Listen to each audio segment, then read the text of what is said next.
कि ठोक ठेलता है जब नर पर्वत के जाते पांव अखड़, और मानव जब जोर लगाता है तो पत्थर भी पानी बन जाता है। सीधा मार्गदर्शन, अपना सिलेबस, 2 पेपर हो रहे थे, टेबल के दोनों तरफ रखो, एक इधर और एक इधर। अपनी सीमित सामग्री, एक एक सामग्री, साथ में एक एक PYQ। जितनी भी सामग्री है उसकी, इसके अलावा जो भी सामग्री है उसको आप दूर कर दो।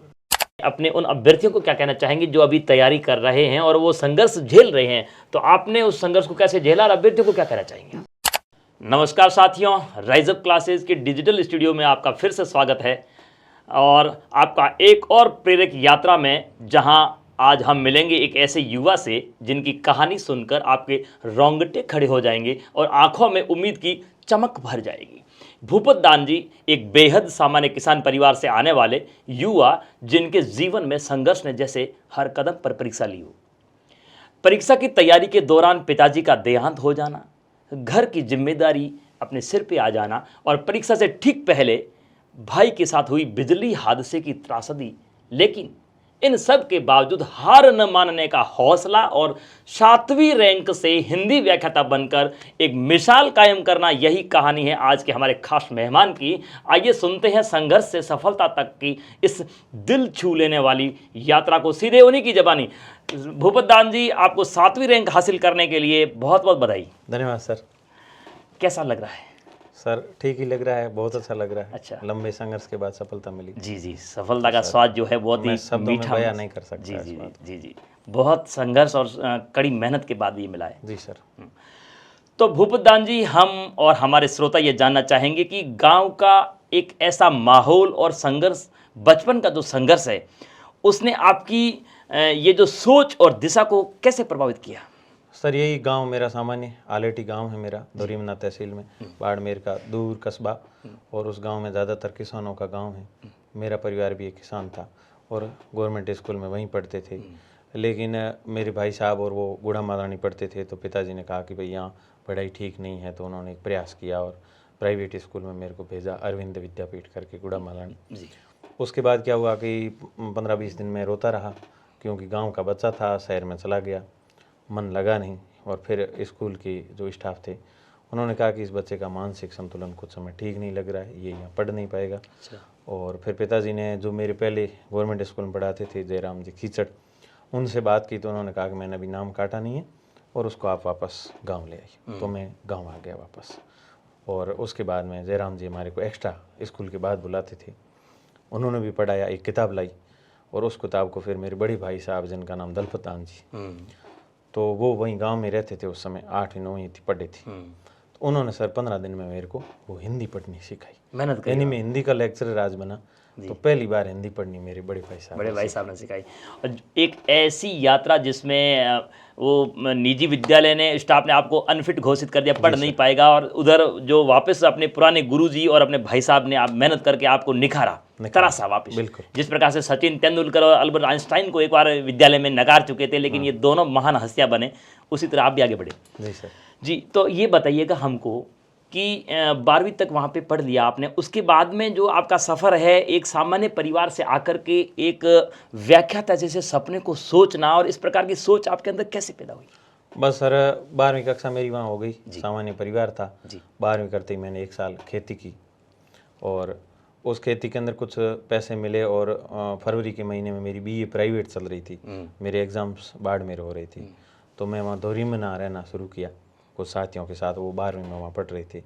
तो वहाँ से जो मैं उनसे थोड़ा सा सीखा कि भाई वो बार तैयारी के लिए जा रहे हैं, तो वहाँ से मुझे थोड़ा तैयारी के बारे में सोचा। ऐसा नहीं सोचा कि भाई व्याख्याता बनना, कुछ तैयारी करेंगे तो कुछ हासिल हो, सरकारी नौकरी मिल जाएगी। जी सर। और ये एक सपना था कि क्यों डरे ज़िंदगी में क्या होगा, और कुछ नहीं होगा तो तजुर्बा होगा। जी, बहुत बढ़िया आपने आदर्श वाक्य अपनाया।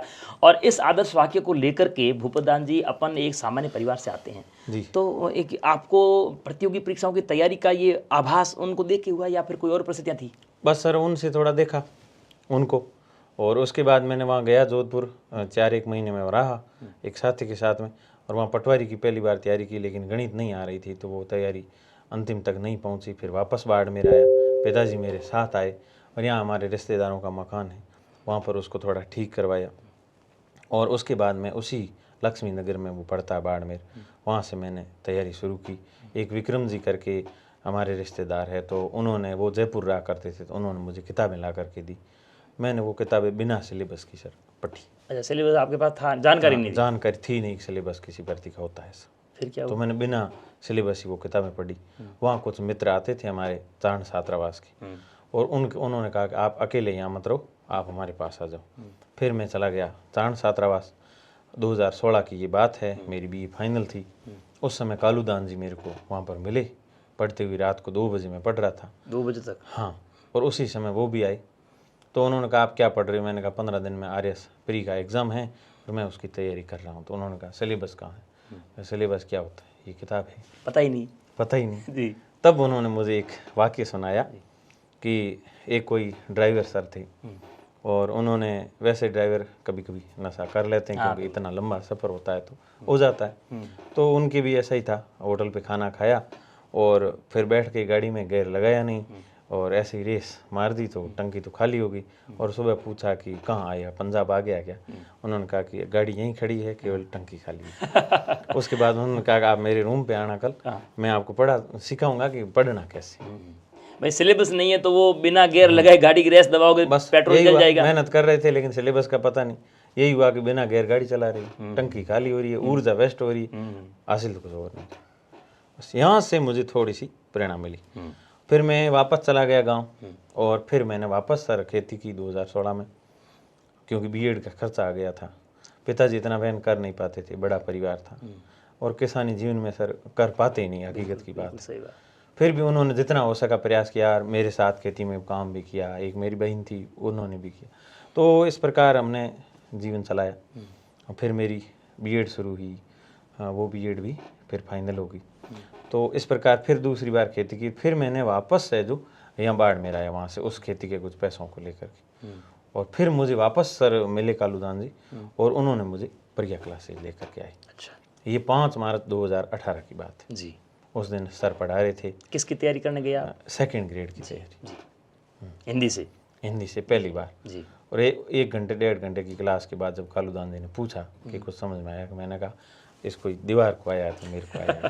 क्योंकि आपका पहला अनुभव था। बिल्कुल पहला अनुभव था, और सिद्ध साहित्य पढ़ा रहे थे सर।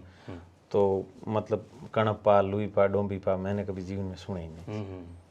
तो तब पूरा मैं ऊपर से गया। तो उन्होंने कहा धीरे धीरे समझ में आ जाएगा, 15-20 दिन पढ़े, फिर धीरे धीरे समझ में आना शुरू हुआ। उस परीक्षा में तो नहीं कर पाए, लेकिन फिर जीवन की सफलता यहाँ से, बिल्कुल सही डायरेक्शन मुझे यहाँ से मिली कि हकीकत में तैयारी कैसे करनी चाहिए, आपने वहाँ से सीखा। फिर आपका संघर्ष कैसे जारी रहा? क्या क्या आपको इस विभिन्न प्रकार के परीक्षाओं के दौरान, और आपने प्रतियोगी परीक्षाओं की तैयारी शुरू कर दी जी। अब आपको इस दौरान शुरुआत से लेकर के और सफलता चखने तक बीच बीच में क्या क्या परेशानियां आई, और उन चुनौतियों का सामना आपने कैसे किया? बस सर ये हुआ कि ये 2018 में हम पढ़ रहे थे, और सरकार ने वैकेंसीज निकाल दी थी 2nd ग्रेड की। 1st ग्रेड का बैच साथ में चल रहा था। तो सर हमारे को पढ़ा रहे थे, 4-1 महीने साहित्य इतिहास चला, और उसके बाद में सर ने व्याकरण वगैरह पढ़ाई थी। लेकिन सर बैच नहीं होता है, तब सर भले कितना ही पढ़ा दे, कुछ होना नहीं। जी। फिर वो पेपर तो हम कुछ कर नहीं पाए, मतलब रिजल्ट देखने योग्य भी नहीं रहा। अच्छा। उसके बाद में फिर वापस गांव चला गया, और फिर सोचा कि अब तैयारी करते हैं। तो मेरे एक माशियात भाई है जो 33 श्रेणी अध्यापक है उदयपुर में, तो मैं उनके पास चला गया। सैलदान जी नाम है उनका। तो उनके पास में रह करके मैंने फिर सर नेट की तैयारी की, और मेरी जुलाई 2019 में MA का फॉर्म भरती नेट हो गई। वहाँ से थोड़ी सी ऊर्जा मिली कि हम कुछ कर सकते हैं। उसके बाद आपने आगे पढ़ाई कैसे जारी रखी? उसके बाद वापस मैं गांव आता हूँ। अक्टूबर-नवंबर का महीना था 2020-19 वो हो गया। जुलाई 19 और 19 के एंडिंग में ही मैं घर आया था, और उसी समय पिताजी को करंट लगा। नवंबर का माह था, दीपावली से 15 दिन बाद में। क्या खेत में काम कर रहे थे? और खेत में पोल लगा रहे थे, मैं भी साथ खड़ा था जी। और उस पोल में ऐसा करंट आया कि पिताजी का उस समय निधन हो गया। ओहो, बहुत बड़ा दुखों फिर का पार। दुखों का पार। ऐसा ही जिंदगी जीवन ऐसा शुरू हुआ कि 2-3 महीने तो मैंने इधर उधर गुजारे। कोई डॉक्यूमेंट वगैरह पिताजी के लिए वो तैयार कर रहे थे। और उसके बाद में ये मार्च अप्रैल का महीना था 2020, उसी समय कोरोना दस्तक दे रहा होता है। तो भाई साहब पहले तो थोड़े अलग थे ही, अच्छा। और उसी समय वापस 2-3-4 महीने पिताजी जाने के बाद साथ रहे और फिर अलग हो गए। परिवार से अलग हो गए। हाँ, दोनों अब अपने अपने अलग हो गए। 2 मेरे बड़े भाई हैं।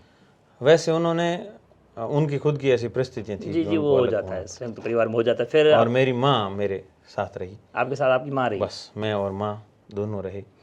और इधर कोरोना आया था, हमारे को क्वारंटाइन भी किया गया। अच्छा। तो उस दौर के अंदर मैंने खेती में काम करना वापस शुरू किया।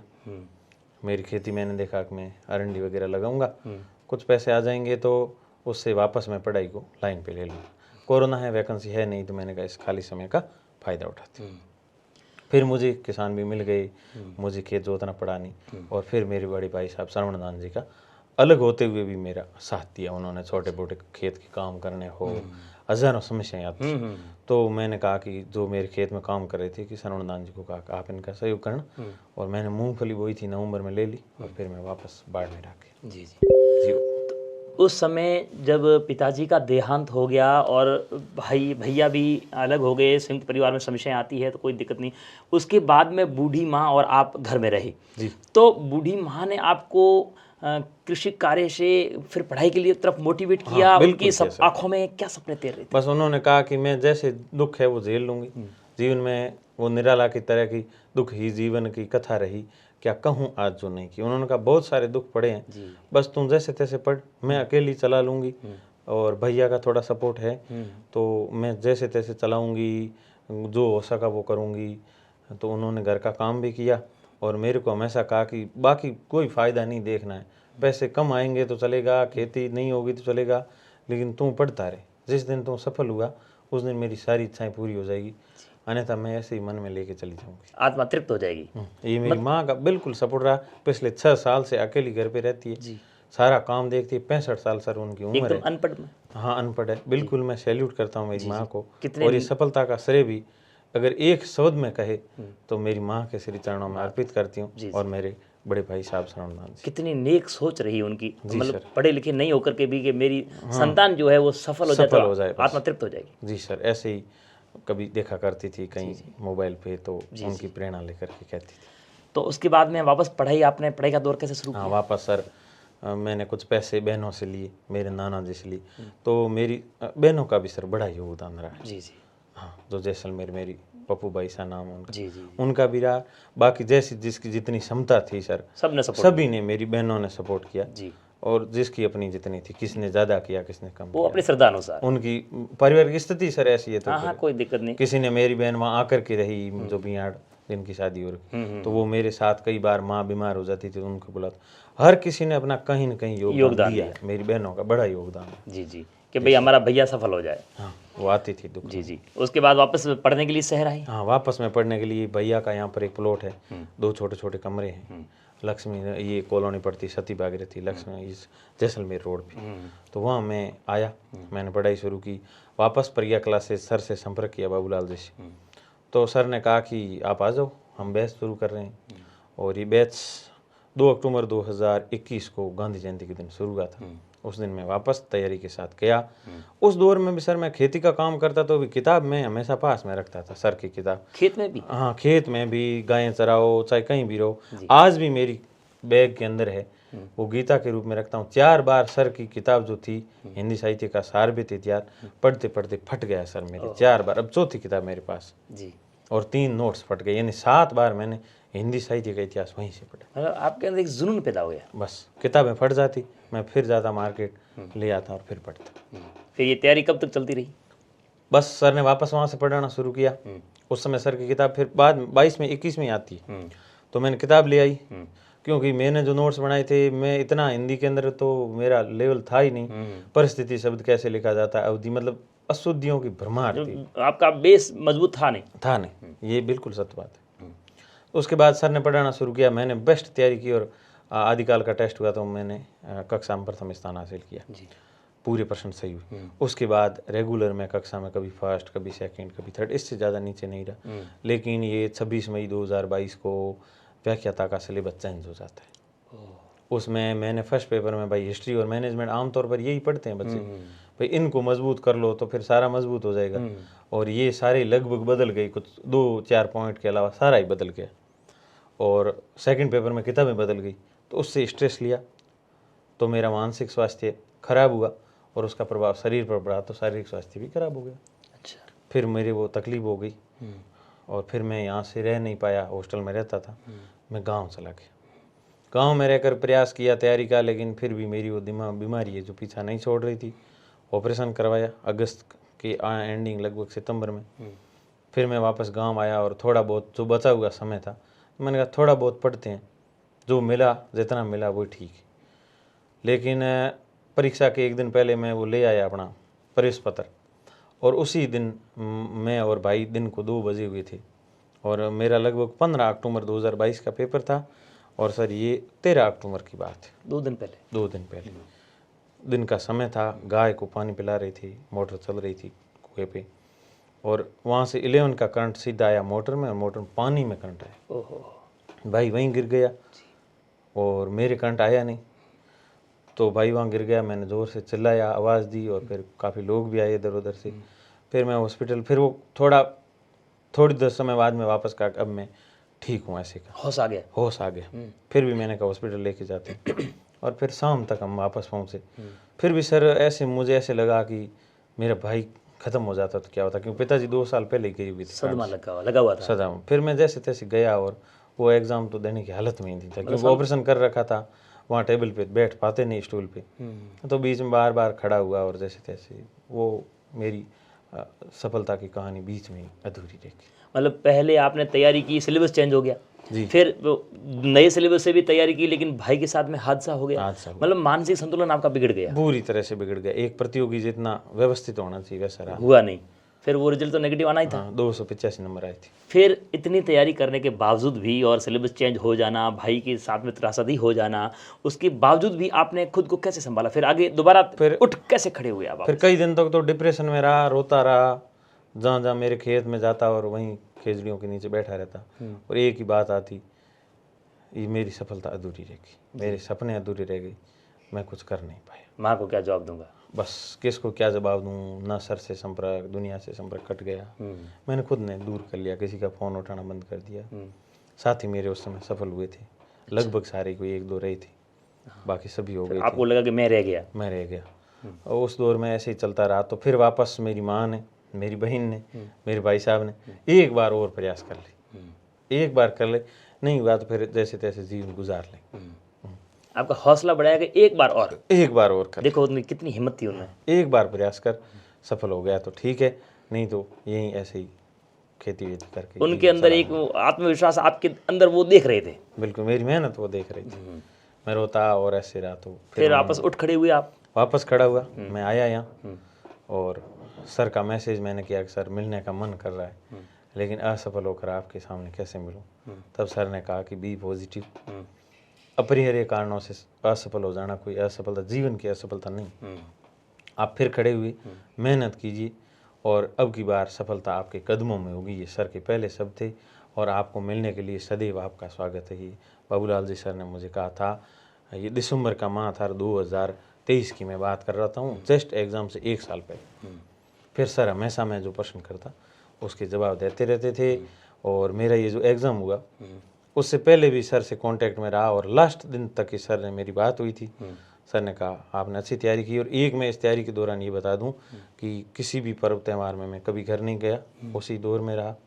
और बाकी क्या है कि जैसे ये भर्ती आई तो मैंने थोड़े घर का काम करना था तो घर पे चला गया, 2 महीने वहाँ रहा। फिर 1 मई से लेकर 25 मई तक मैंने हिंदी के नोट्स बनाए, प्रीवियस क्वेश्चन पेपर, सर की सामग्री थी उसको आधार बनाया और जितने भी पुराने पेपर अभी आयोजित हुए थे उन सभी की सर मैंने एक एक टू द पॉइंट, जैसे आदिकाल है तो उसका कैसे बनाना है, सारे आदिकाल के प्रश्न, सभी प्रश्न पत्र के लिए। फिर उनकी सामग्री नहीं थी तो नगेंद्र और शुक्ल का इतिहास भी सहारा लिया। ऐसे मैंने एक शॉर्ट नोट्स बनाए। 5 दिन घर गया, फिर मेरे पैर में लग गई और फिर मैं वापस बेड पे आया। 18 दिन तक वापस बेड पे रहा। ये 1 जून से 18 जून समझ लो। आपको लगा नहीं कि वापस एक बार और जुनून के साथ तैयारी की, वापस पाँव के लग जाना, आप निराश नहीं हुए?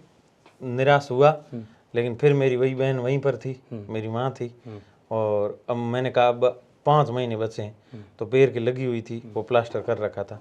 मैं सर उस प्लास्टर के साथ ही बाढ़ में आया, आज भी मेरे रूम पे वो पड़ा है। अच्छा। जी सर। फिर यहाँ पे किसके साथ रहते थे, खाना पीना कैसे करते थे? खाना मैं खुद बनाता था, यूँ पैर सीधा करके। सीधा रख के। हाँ, और अकेला ही रहता हूँ मैं, साथ में कोई रहते नहीं। तो ये बताइए कि आपने प्रथम प्रश्न पत्र जो सामान्य ज्ञान का होता है उसकी तैयारी के लिए क्या रणनीति अपनाई और क्या क्या बुक्स पढ़ी आपने? सर प्रथम प्रश्न पत्र ऐसा है कि सबसे पहले तो मैंने आके ये विश्लेषण किया कि भाई देखो, शारीरिक कारण या मानसिक कारण वो एक अलग है, इसके अलावा भी कारण होते हैं। तो मैंने उन कारणों का विश्लेषण किया तो ये पाया कि फर्स्ट पेपर में उस समय साइकोलॉजी अब फर्स्ट में आने लगी, उस समय सेकंड में आती थी, लेकिन मैंने उसको फर्स्ट पेपर के हिसाब से रखा क्योंकि वो सब्जेक्ट थे थोड़ा अलग पड़ता। तब मैंने कहा कि भाई एक तो ऐसे करते हैं, व्याकरण और साइकोलॉजी ये हमारे कमज़ोर है। मैंने नोटिस कर लिया पेपर विश्लेषण करके, और फर्स्ट पेपर तो सर लगभग पूरा ही कमज़ोरी था, थोड़ा राजस्थान जीके के अलावा ठीक था नहीं। तो फिर मैंने ये रणनीति बनाई और हिंदी साहित्य, इतिहास, काव्य शास्त्र और इन चीज़ों को मैंने वहाँ रख दिया, पढ़ना बिल्कुल ही बंद कर दिया। पहले पेपर में जोर दिया। बस मैंने पिछले 5 महीने, यानी कि आप देखो कि ये अगस्त के आसपास से शुरू होकर के दिसंबर, कौन सा दिसंबर, 2023 वाला, 23 वाला, वहाँ तक मैंने जो फर्स्ट पेपर और इधर व्याकरण और ये साइकोलॉजी, इनको मैंने 5 महीने ढंग से पढ़ा। सारे प्रीवियस क्वेश्चंस पेपर देखे, साइंस थी तो वो भी देखी। अब मेरी सामग्री क्या, इतिहास के अंदर से पवन जी भंवरिया की किताब पढ़ी, ठीक है, नाथ पब्लिकेशन की आती है, उस किताब को मैंने उस समय पवन जी ने निकाल दी थी, तो उस किताब को मैंने सर इतिहास का पोर्शन जहाँ से शुरू होकर राजस्थान का एकीकरण तक आते तो वहाँ के बीच में सारा इतिहास ही। कला संस्कृति के अंदर मैंने चित्रकला और एक अपना भाषा वाला टॉपिक, इनको तो मैंने टू द पॉइंट कंठस्थ कर लिया था। उनकी टेस्ट सीरीज भी थी साथ में, 100 रुपये में आती थी ऑनलाइन, तो मैंने कंठस्थ कर लिया था। कला संस्कृति को मैंने केवल सर 1 बार 2 बार रीडिंग की, और फिर दिशा पब्लिकेशन की जो किताब आती उनकी PYQ निकाली। ये आपको यहाँ बता दें कि जैसे दिशा पब्लिकेशन की आपने बात करी, राइजअप क्लासेस की तरफ से भी इस प्रकार का एक मटेरियल हमारे जो पढ़ने वालों को हम प्रोवाइड करवा रहे हैं, तो वैसा ही कंटेंट मिलेगा। तो यदि उनकी इच्छा हो तो आप देख सकते हैं। अच्छा, उसके बाद में आपने साइंस और गणित, इंग्लिश, ये भी पोर्शन आता है, उसको कैसे किया? उसके बाद में सर मैनेजमेंट कलाम की आती है SS यादव सर की, वो बहुत बेहतरीन किताब है, मेरे पास पहले ही थी, तो उसको मैंने ढंग से पढ़ा। और उसके PYQ की छोटी सी किताब उनकी खुद की आती।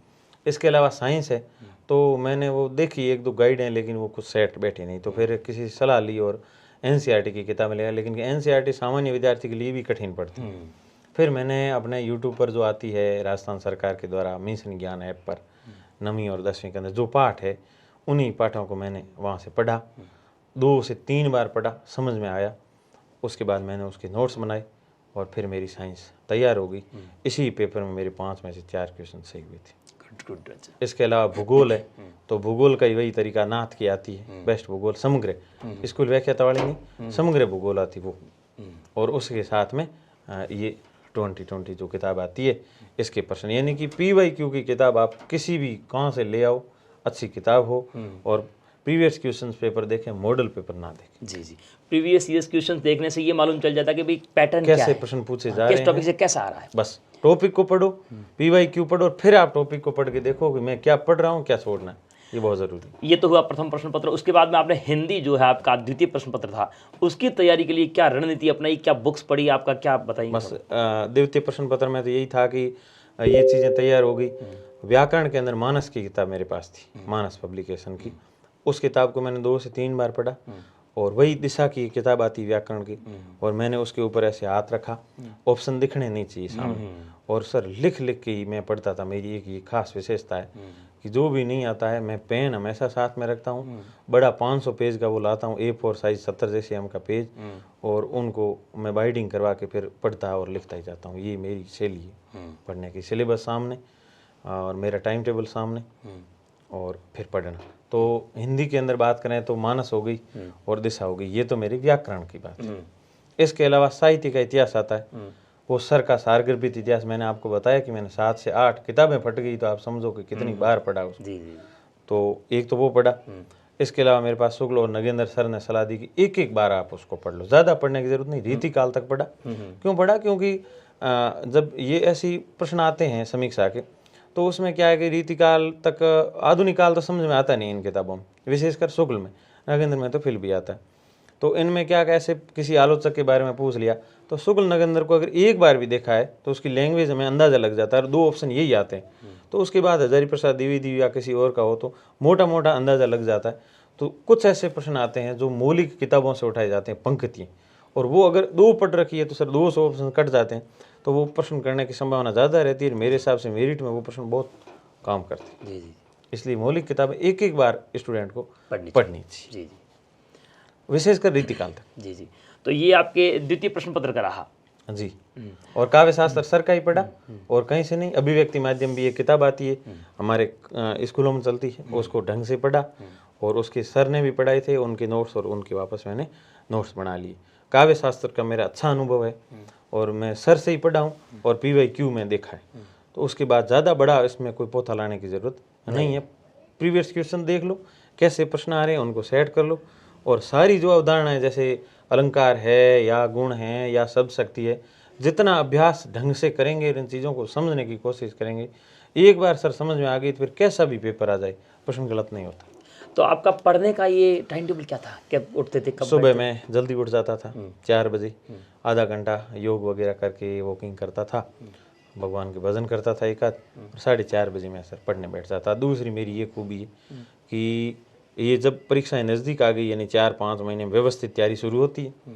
पहले तो कमजोरियों पर प्रहार किया जाता है। हर बार मैं विद्यार्थियों को आज यही कहना चाहूँगा कि अपनी कमजोरियों को छुपाओ मत। उन कमजोरियों को, अपने से अच्छा तो कोई जानता नहीं सर, जानता नहीं, सही। तो अपनी कमजोरियों को सामने रखो, अपनी मजबूती को सामने रखो। मजबूती तो अपनी साथी है ही, और कमजोरी को तो ऐसा वात्सल्य रस प्रदान करो कि वो तो उसमें तारतम्य पैदा हो जाए। तो कमजोरी है वो भी मजबूती बनेगी आपकी स्ट्रॉन्ग, जैसे मेरी विज्ञान बनी जी। ठीक है। तो उसी प्रकार अगर कोई विद्यार्थी चलेगा तो निरंतर रूप से सफल होगा। तो मैं सुबह 4:30 से मेरी कहानी शुरू होती और सभी टॉपिक 1-1 घंटे पढ़ते पढ़ते सर 12 बजे तक मैं फर्स्ट पेपर पढ़ता था, 7.5 घंटे। 7.5 घंटे? जी सर, ये पिछले साल भर की कहानी सुना रहा हूँ। और सेकंड पेपर 3 बजे से शुरू होता था। 1 घंटे में आदिकाल रीतिकाल वाला वो पोर्शन पढ़ता है, रजिस्टर और सर की किताब थी। उसके बाद 1 घंटा में आधुनिक काल पढ़ता पूरा, और इसके बाद में मैं व्याकरण पढ़ता 1 घंटों, उसकी प्रैक्टिस करता। इसके बाद काव्य शास्त्र पोर्शन पढ़ता, और उसके बाद रचनाएं जो अंतिम समय में पढ़ते थे, जैसे कहानी है और कुछ है, वो पढ़ के मेरी पढ़ाई लगभग 9 बजे के आसपास समाप्त होती। तो ये आपने जब इतनी तैयारी आपने करी और फिर आप एग्ज़ाम हॉल में गई, तो उस एग्ज़ाम हॉल में आपका उसमें मानसिक संतुलन और आपने कैसे पेपर को मेंटेन कैसे किया? हाँ सर, ये मैं बहुत ज़रूरी बात कह रहा हूँ जी कि सारी तैयारी होने के बाद व्यक्ति खुद पे करता है डाउट, जी। क्योंकि उसको भरोसा नहीं होता है कि मेरी क्या क्या क्षमताएं हैं। और लगभग मुझे ऐसे लगता है कि हर विद्यार्थी के साथ में यही गलती होती है। वो लास्ट का 1 महीना है ना सर, बहुत भारी होता है। उस दौर में व्यक्ति को ऐसे विचार आते थे अब हमारा सिलेक्शन तो होगा नहीं, ना तो कुछ याद हो रहा है। उस समय जो व्यक्ति मजबूती के साथ खड़ा रहता है, इससे मजबूती कैसे रहेगा? जो सामग्री उसको सीमित पढ़ो, शुरू से ही सीमित पढ़ो, और फिर उसी को ही बनाए रखो। जो सामग्री ढंग की नहीं है उसके हाथ से नोट्स बना लो, और ऐसी प्रिपरेशन रखो शुरुआत करते ही कि अंतिम में 1 महीने में मुझे कैसे पढ़ना है। और जो बड़ी किताबें हैं जो लास्ट नहीं पढ़ी जा सकती उसको पहले से ही मत पढ़ो। ठीक है, मौलिक किताब है, वैकेंसी नहीं है तो आप पढ़ सकते हो, लेकिन जब वैकेंसी सामने आ गई, आप बड़ी बड़ी किताबें लेकर एक विषय के 3-3 किताबें लेके पढ़ रहे हो, फिर उसका रिवीजन तो हो नहीं रहा है। उसकी परिणति ये होती है कि आप कन्फ्यूज हो जाओगे। और बड़ा जैसे मैटर है सिलेबस में, जैसे कला संस्कृति, अब इसको सर रटने जाए तो कोई पूरा होता नहीं। इसलिए इतिहास को ढंग से कर लो, भाषा का टॉपिक और चित्रकला को कर दो, फिर 1-2 प्रश्न इतने सरल आते हैं कि हर कोई कर सकता है। तो विद्यार्थियों को मैं यही कहना चाहूँगा कि आप सही डायरेक्शन में पढ़ें, और कौन सी चीज़ को कितना पढ़ना है, और हिंदी में कुछ छोड़ा नहीं। जो चीज़ पढ़ सकते हैं उसको छोड़ना नहीं। हमारे बालकांड आता है सर, वही मैंने पढ़ा है। बालकांड बड़ा होता है, अच्छा। कई विद्यार्थी छोड़ देते हैं। बस जो चीज़ समझ में आ रही वो मत छोड़ो। अब जैसे अंग्रेजी मेरे को समझ में नहीं आ रही तो सर मैंने छोड़ा, मुश्किल। मतलब नहीं, हाँ ठीक है, कोशिश करनी चाहिए भाई, थोड़ा थोड़ा छू लें सबको, ताकि बस। मैंने गणित को भी कोशिश की, ठीक है वो नहीं आई, लेकिन मैंने प्रयास पूरा किया। आज भी मैंने वो चिपका रखे, मेरे रूम पड़े हैं। जी। तो भूपतदान जी, आपने बहुत बेहतरीन तरीके से रणनीति अपनाई, और जब आपको परिणाम का मालूम चला तो सबसे पहले आपने किसने बताया आपका परिणाम? बस मैं मेरे भाई साहब श्रवणदान जी को कॉल किया और बताया कि नहीं, आपको सूचना किसने दी कि आप सेलेक्ट हो गए? अब मेरे को सूचना सुमेर दान जी, रावत का गांव, यहीं रहते हैं जी। तो उन्होंने कॉल किया कि रिजल्ट आया यार आपका। तो मैंने कहा, मैं तो वहाँ उसी समय गायों का वो काट रहा था घास, जी। उसको काट के गायों को हरा चारा डालते हैं। तो मैं उसी शाम का समय था, ये 5 बजे के आसपास, तो उनका कॉल आया कि हिंदी में रिजल्ट आ गया है आपके रोल। तो मुझे याद थे, मैंने मेरे रोल नंबर बताए, उन्होंने कहा कि थोड़ी देर देखा और फिर 7वें रैंक के साथ आपका चयन हुआ है। तो मैं बड़ा ही वहीं बैठ गया। वो पल आपको बस आपके लिए उसी जगह में बैठ गया सर, मेरे हाथ में वो रहा। वैसे ही ऐसे ही मुझे रोना आया, थोड़ी दूर हुआ, बाहर है जिंदगी, मेरी कितनी परीक्षाएं हुई, क्या संघर्ष, दुख ही जीवन की कथा रही, जी जी क्या कहूँ आज जो नहीं कही। जी जी जी थोड़ी दूर रोया, फिर भाई को फ़ोन किया कि मेरा सिलेक्शन हो गया 7वीं रैंक से। जी। और फिर माँ को भी कॉल किया। माँ घर पे नहीं थी? माँ घर पे नहीं थी, बाहर गई हुई थी, तो उनको बीच में मार्ग में ही पता चला। तो माँ को मैं लेने के लिए सामने गया, थोड़ा बस स्टैंड दूर पड़ता है, तो वहाँ मेरे को माँ मिली और मैंने चरण स्पर्श किए। तो माँ बेटा दो ही रोई सर वहाँ पे बैठ के। खूब। माँ ने कहा जिंदगी ने खूब परीक्षाएं ली, लेकिन आखिरकार सफल हो। कोई पानी पानी थोड़ा पानी दे, कोई बात नहीं, हो जाता है। बहुत संघर्ष के बाद में आपने वो पल देखा, माँ ने भी वो पल देखा, तो माँ की आत्मा तृप्त हुई होगी। जी सर, अब कहा कि मैं भले मैं मर जाऊँ तो कुछ नहीं, जी जी, अब मेरा जीवन सफल है, कोई गम नहीं। बस तेरे को सफल देख लिया, इसी दिन का मुझे इंतजार था। अपनी संतान को जिसने मोटिवेट किया और उसने ये देखा कि मेरी जीवित रहते मेरी संतान सफल हुई, तो इससे बड़ा सुख माँ को मिल नहीं पाता। कुछ नहीं मिलता सर जी। मैं पहाड़ की तरह खड़ी रही, दीवार की तरह, जी जी सारी दुख झेले, अकेली रही। जी। और सर अकेला रहना घर में कितना मुश्किल है, पिताजी का निधन हो गया, अकेले घर पे रहते थे। भैया का सपोर्ट रहा, आते थे बीमारी में वगैरह, तो गांव में ही खेती का काम करते हैं। कहते हैं ना कि एक तरफ पूरी दुनिया और एक तरफ माँ, माँ है ना, माँ भारी पड़ती है। जी सर, वो आपको महसूस हुआ? जी मेरी माँ हमेशा खड़ी रही मेरे जी पीछे। जी। तो भूपतदान जी, बहुत बेहतरीन तरीके से आपको खुशी भी हुई, और अब आप अंतिम में अपने उन अभ्यर्थियों को क्या कहना चाहेंगे जो अभी तैयारी कर रहे हैं और वो संघर्ष झेल रहे हैं, तो आपने उस संघर्ष को कैसे झेला और अभ्यर्थियों को क्या कहना चाहेंगे? मैं यही कहना चाहूँगा सर कि सबसे पहले तो आप किस भर्ती के योग्य हैं इसका पता करें, और इसका पता कैसे चलेगा? सिलेबस देखने पर चलेगा। सिलेबस वास्तव में हमें आ रहा है कि इस सिलेबस को मैं पढ़ के कर सकता हूँ, भले आज मेरे को कुछ भी नहीं आ रहा जी। उस सिलेबस को ले।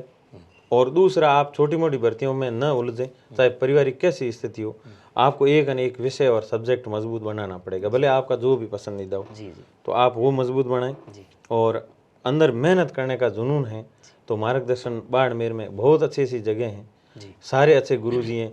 आजकल ये यूट्यूब भी है, जी जी। तो यहाँ से भी अच्छे शिक्षक प्रेरणा देते हैं, जैसे गणपत सिंह जी सर हमेशा देते थे। मटेरियल खूब है। तो खूब मटेरियल है, बहुत सारे गुरुजी है, तो कोई कमी नहीं है। उनसे ढंग से मार्गदर्शन लें और अपना एक अच्छा टाइम टेबल बनाएं। सबसे अच्छा उस भर्ती का सिलेबस, पुराने उस भर्ती के पुराने प्रश्न पत्र, ये मैं सबसे ज़्यादा जोर दूंगा। और कैसे करने हैं, टॉपिक वाइज। जैसे एक उदाहरण दूं तो जैसे 1857 की क्रांति हमने पढ़ ली, जी।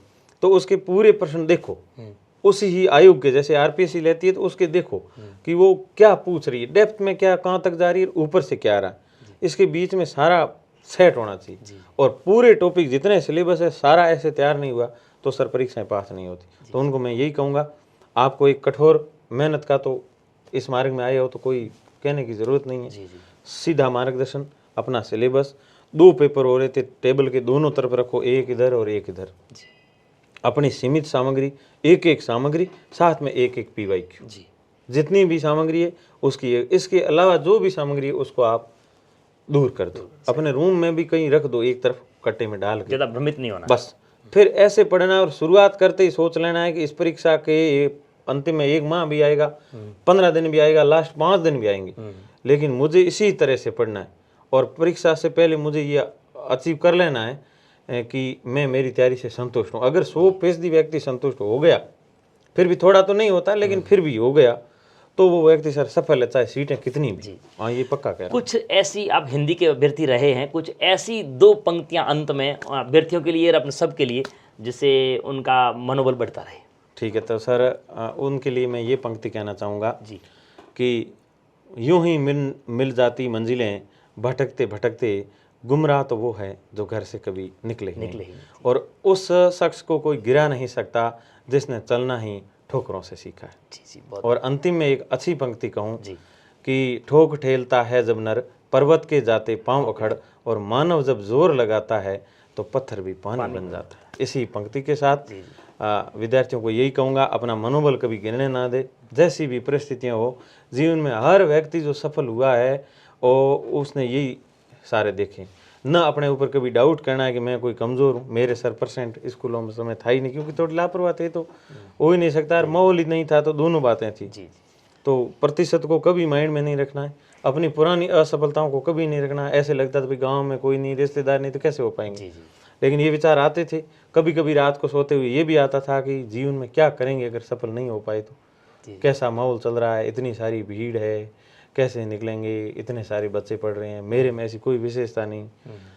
लेकिन कठोर मेहनत और अनुशासित मेहनत, किसी भी सामाजिक कार्यक्रम में मैं नहीं गया पिछले 2-3 सालों में। मैंने सारे त्याग कर दिए जितने करने थे। मैंने चंपल पहने सर, कभी बूट नहीं लाया मैं अच्छा इस पिछली पूरी यात्रा में। प्रण ले रखा था। एक ड्रेस मेरे पास हुआ करती थी, मेरा फिर सामर्थ्य था कि मैं ला सकता था, लेकिन मेरा ऐसा प्रण था। तो एक ड्रेस और 2 लोअर टी शर्ट, एक पहनने एक सुखाना, और उसी रूम में रहना। न तो मैं सर कभी लाइब्रेरी गया, और खाना मैंने हाथ से ही बनाया। मेरा यहाँ पर भाई का मकान था, तो सर 1000 रुपये में मेरा एक महीना निकलता था। इतना मैं अनुशासित रह के पढ़ता था, वहीं योग करना, वहीं पढ़ना, और वहीं भगवान के भजन करना। और मैं यही कहता था कि ऊपर वाला परमात्मा देख रहा है कि अगर लोग भी किसी मजदूर को मजदूरी देते हैं तो मेरा राम कभी मेरी मजदूरी नहीं रखेगा, नहीं रोकेगा, मतलब ब्याज सर। सहित चुकाएगा। हाँ। तो ये रही अभ्यर्थियों भूपत दास जी की बहुत ही बेहतरीन संघर्ष भरी कथा, और इन्होंने अपने हौसले जिद्द-ओ-जुनून के साथ में माँ के आशीर्वाद से ये सफलता हासिल करी। तो जुड़े रहिएगा हमारे राइज अप क्लासेस के डिजिटल स्टूडियो से, ऐसे ही प्रेरक और आपके वीडियो देखने को मिलेंगे। बहुत बहुत धन्यवाद भूपत दास जी। सर बिल्कुल, थैंक यू।